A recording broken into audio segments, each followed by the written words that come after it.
Is it on? Yes.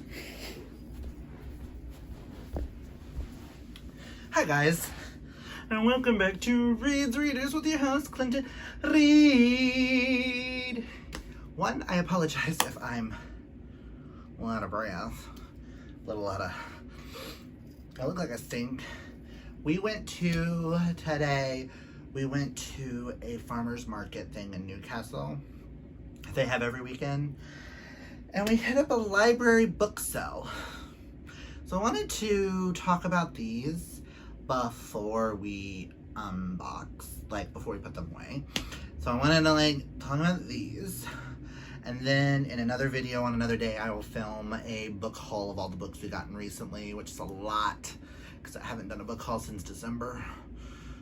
And here it is, it's Pride Month. Happy Pride, guys. I just wanted to talk about the $5 bag of books, which we got a lot.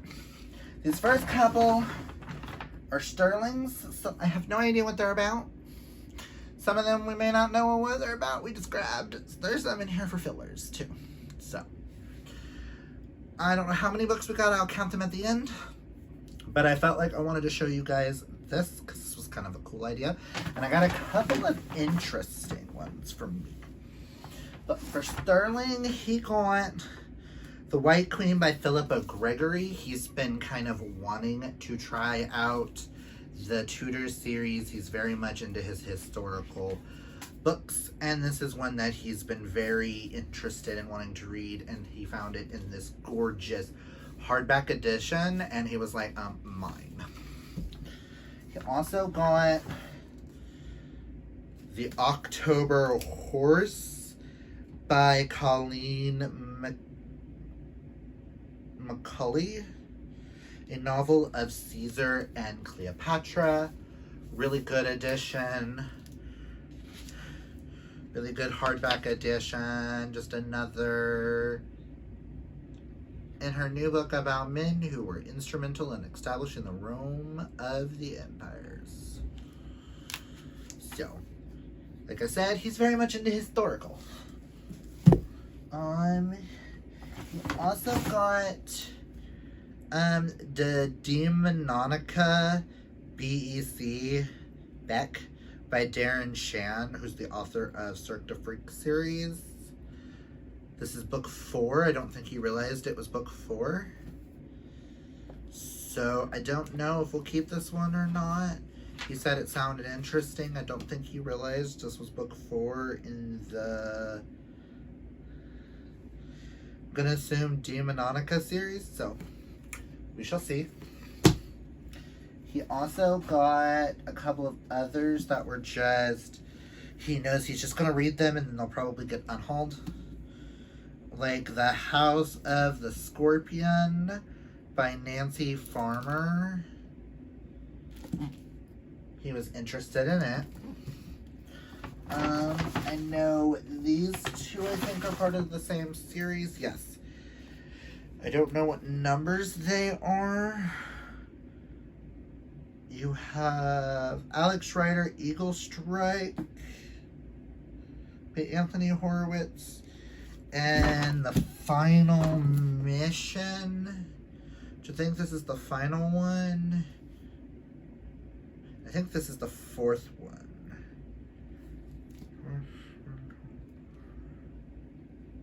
And this is the 9th one, but he's been very much interested in this series, so he'll probably get like book 1, try it out, and if he wants to continue, he can. He also got The Lord of Opium by Nancy Farmer, just the same as The House of the Scorpion, which I've never heard of this one. 2137, The Ruins of Tuscany. I don't know. I'm gonna assume it has something to do with drugs, because Lord of Opium. But yeah, those were the ones he got. Now the rest I grabbed. So he has 1, 2, 3, 4, 5, 6, 7. I have a lot. Some of these I had grabbed because I had them in a cart at one point, or for like an idea on the channel at one point. Some I don't know if I'll ever get to, but the opportunity to get them in hardback. Like, this one is Jessica's Guide to Dating on the Dark Side by Beth Fentosky.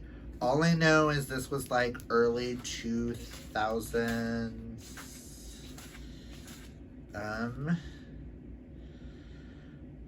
This was 2009, and that whole vampire craze. So I was interested in that. I've been interested in Scarlet Undercover by Jennifer Latham. I know this is a real detective work, wasn't anything like they showed on TV. I know this is like a mystery thriller with a 15-year-old main lead, and I'm always here for some type of mystery thriller, and I've heard nothing but good things about this one. This next one I literally only got because a couple of people that I like, even though it's kind of damaged, Mel from Completely Melanie read this and really liked it. It is the Assassination of Bran, Gwen, Birch, where parts of it are in like these gigantic photos. Has like sections, and then sections are actual book. She said it barely took her any time to read it. So I'm very much interested in seeing what I think of it. I thought it was like interesting to be able to get this one in this bag. So I was like, why not? I literally only grabbed this one because it's a Libre. And that is Beauty Queens. All I know is this is supposed to be kind of like Lord of the Flies, but with beauty queens, and I've heard it is ridiculous. So I figured when I was in the mood for something very stupid and fun, this might be something I could go for. Next I got this one because it's an Ashley Herring Blake, and that is Ivy Aberdeen's Letter to the World, which this is also queer, middle grade, about a girl who had an art book where it was drawing about her liking a girl, and then a tornado hits and all of her letters and stuff start up, like parts of the book start showing up. It's all I know about it, and I'm kind of here for it. And Ashley Herring Blake wrote Delilah Green Doesn't Care as her adult romance, and I absolutely love that. So I wanted to give her middle grade a try. I'm a little bit more interested in this one and the Mighty Heart of Sunny St. James. But I thought this was super cute, and I was like, oh my god, I could go on our queer shelf and more queer middle grade. I also got A Fierce and Subtle Poison by Samantha Mabray, because I almost got this like 6 or 7 different times from Book Outlet. Some say she grants wishes, some say her touch kills. One boy is drawn into her enchanted world. That's all I know, and this cover is just really pretty. And I mean, for chance to try these out, why not? That's just like I got this one. I know there's going to be a lot of trigger warnings and stuff in this one. But this is The Female of the Species by Mindy Mcginnis. Mindy Mcginnis has been suggested to me more than once. So I saw this and just instantly threw it in there because I knew it was an author that I wanted to try, but I didn't know where to start. And this felt like an opportunity to try something of hers. And I literally know nothing about it, but this author has been mentioned to me a lot because I really like books. Some of my favorite books make me cry. And a lot of people are like, read Mindy Mcginnis then, if you like books that'll devastate you. And I'm like, okay, I will give her a try. These other 3, I think I just grabbed because they sounded kind of interesting. interesting. This one is In the Time of the Dragon Moon by Janet Lee Carey. I absolutely know nothing about this.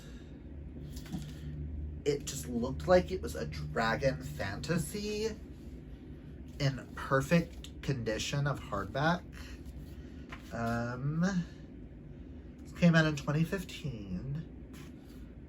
Beware the dark moon time when love and murder intertwine.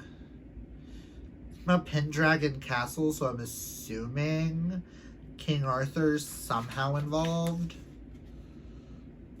Maybe. Don't know. I don't know if this is the first in his series or not.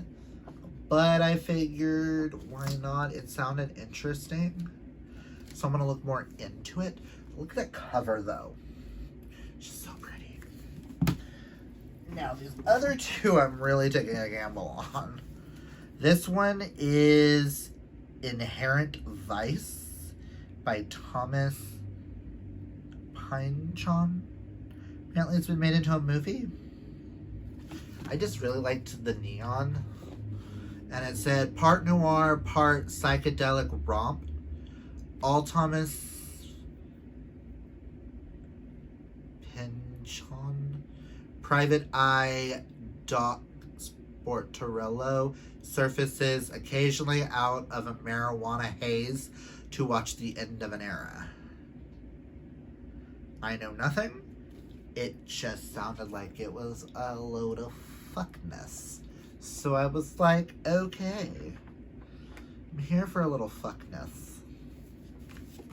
And this last one, I literally grabbed because it has wolf prints all across the front. I don't know if it's the first. I don't know if it's not.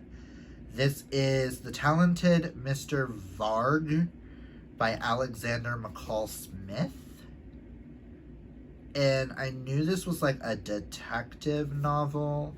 I don't know if it's the first in a series, where it falls in a series. Might be the first one, the Department of Sensitive Crimes. I don't know if that's the first one or this one's the first one. But it was like in perfect condition. And do you see the paw prints?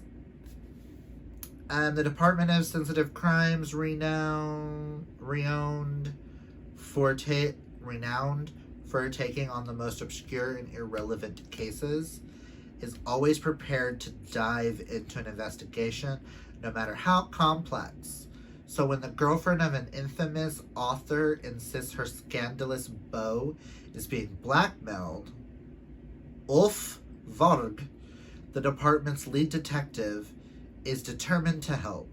It is rather difficult to discover, however, what skeletons might be hiding in the closet of a man whose bad behavior is his greatest calling card.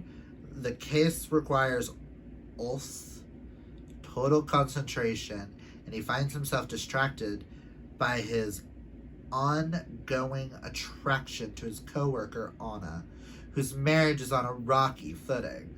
When Ulf is also tasked with looking into a group of dealers exporting wolves that seem more like Canis familiaris than Canis lupus, it will require all of his team's investigative instincts and dogged persistence to put the matter to bed. It just sounded interesting. Detective Varg gives the reader more dry wit, inspired whimsy, and comic pleasure than any other Swedish investigator in the business. I just thought it sounded interesting. And it had wolf paw prints, so I knew it was something to do with wolves. And we all know me and wolves. So those are all the books we got. So I ended up with 1, 2, 3, 4, 5, 6, 7, 8, 9, 10. So we have 10, 11, 12, 13, 14, 17 books for $5. I mean, and I also have a couple of, like, to have female of the species, Ivy Aberdeen, in here, along with Philippa Gregory. Like, come on. In perfect condition books. This was a great haul, and I am so happy we went. Granted, will we read the books we got? We shall see. Now that I know. 3, 9, 4. We shall see. But yeah, that is all I've got for you guys today. Comment down below if you've read any of these. If there's any on this that you want to hear my thoughts on, or Sterling's. I'm kind of contemplating putting Ivy Aberdeen on this month's TBR. So, I don't know, because I've read the author before, so who knows? I don't know. That's all I've got for you guys today. If you like this video, hit that thumbs up. And if you're new, might as well hit that subscribe. And until next time, guys, always be fabulously yourself. Happy Pride. Oh, boy.